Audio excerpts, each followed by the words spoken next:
Deniz Müzik.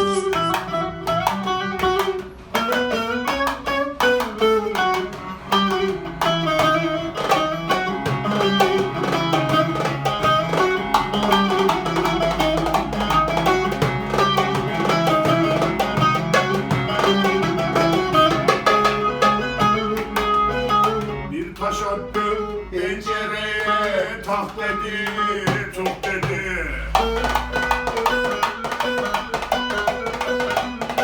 Bir kız çıktı, anam evde, yok dedi diller.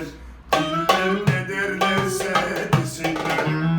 Çubuk Kara Göl'e gitsinler, barajda mangal yesinler. Şın şın şındır bak, benim oynatacağım taht oynar.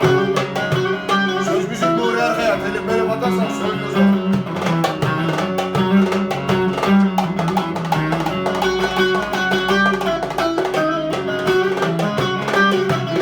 Böyle çalıyor ya.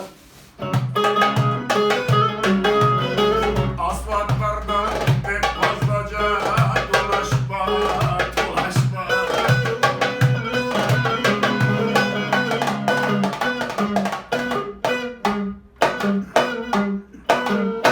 Samba derler asfaltları, vay gülü derler. Derler ne derlerse desinler. Şu bizim çubuğa gitsinler, Karagöl'de mangal yesinler.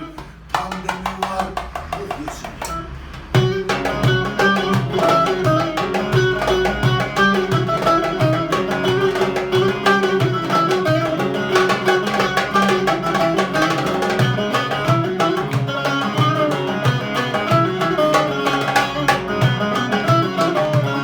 Lan buydu lan. Olmaz lan. Yavşak büyük it olur, enik büyük it olur. Kız seninle hayat süren, içmeden zen koşur. Şipitak, şipitak,